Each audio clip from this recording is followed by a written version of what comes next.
8. Ignition sequence has started. 6, 5, 4, 3, 2, 1, 0.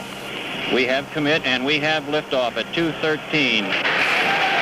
The Saturn V building up to 7.6.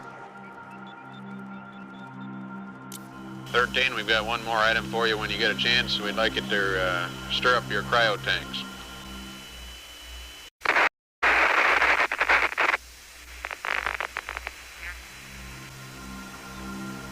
Okay, Houston, we've had a problem here.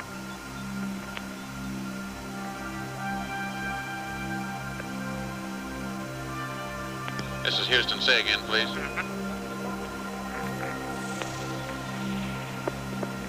Oh, Houston, we've had a problem. We've had a main B bus undervolt. Roger, main B undervolt.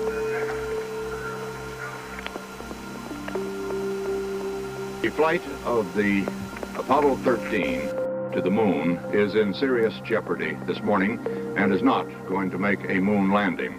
The fuel cells that supply it with electrical power suddenly failed. With this lack of power, the mission could not be completed to the moon, and it is now a question of getting the men home safely. This is the service propulsion system engine.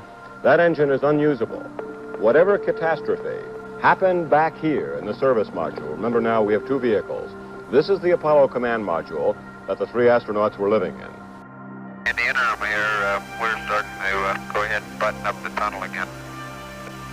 Yeah, that jolt must have rocked the sensor on, see now in O2 quantity 2, it was oscillating down around 20 to 60%. Forgive me if I put you on the spot, but how would you classify this situation? And I'm looking at our service module RCS helium 1. We have B as barber pole and D as barber pole. Right now, I have absolutely no clue to what happened. We had something... It was pretty widespread, we know. Rather violent happened in Bay 4, we think. Something happened to the fuel cells in the oxygen tank. But as far as what exactly happened, I have no idea. We got a main bus A undervolt now too, Sean. Main A undervolt. It's reading about 25 and a half. Main B's reading zip right now. And Houston, we had a restart on our computer. We had a pink light and the restart reset. Roger, restart and a ping light. Stand by one, Jim. And, therefore, they have said they are navigating by simply viewing out of the window the terminator, the sun line on the moon.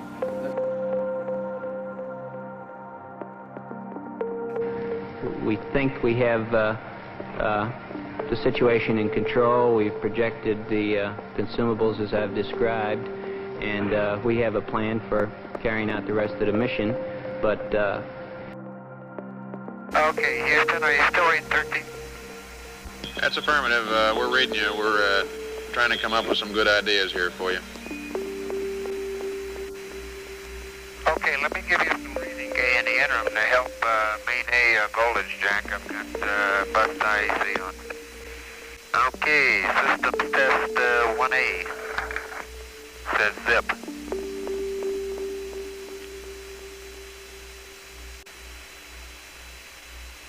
Fuel cell 1, nitrogen reads 0. Roger, 0. And I think it's fully capable of getting the crew back. I think, as we have found before, every time we've put the LEM spacecraft to a test, it's always done much more than it was guaranteed to do, and I think this is a good case in point. And Jack, our O2 quantity number 2 tank is reading 0. Did you get that? O2 quantity number 2 is 0. That's AC, okay. Yeah, that's good for AC, and it looks to me, looking out the hatch, that we are venting something. We are venting something out into space. Roger, we copy your venting.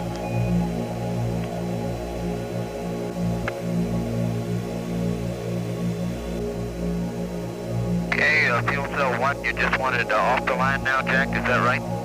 We just wanted you to open circuit fuel cell 1.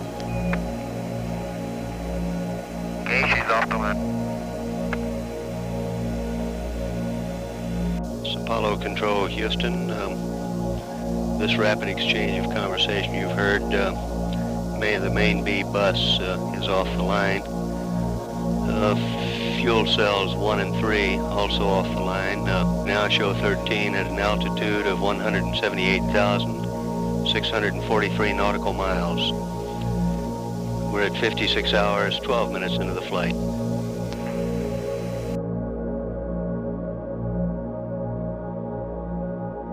We're now coming to the moment, the last moments of Apollo 13 as it comes in, as it begins its re-entry. The best thing we can do now is just to listen and hope. The last few seconds down to re-entry. At this point, there's very little anybody can do, including the astronauts, except wait as they come in through the uppermost fringes of the Earth's anybody atmosphere. Can do now is computers put them on course. Just about now, they should be going through the moment of maximum heat. And we'll only know whether or not that heat shield was damaged by the explosion 3 days ago, when they come out of radio blackout in just over 2 minutes.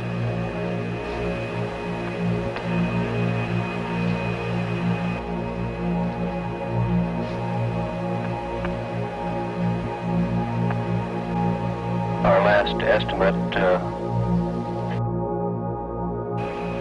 about 30 seconds to go to the end of... That was Jim Lovell responding with the OK Joe. Craft has acquisition of signal.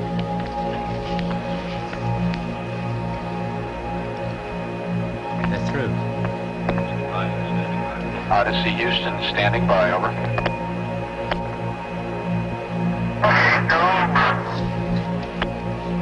Okay, we read you, Jack. And there goes the swimmer with the raft.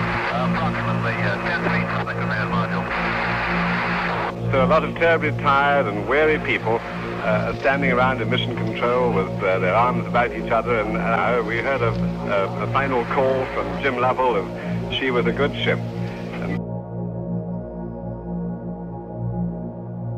Apollo 13 some 3 days earlier than they were meant to, but safely at the end of the most hazardous space flight yet.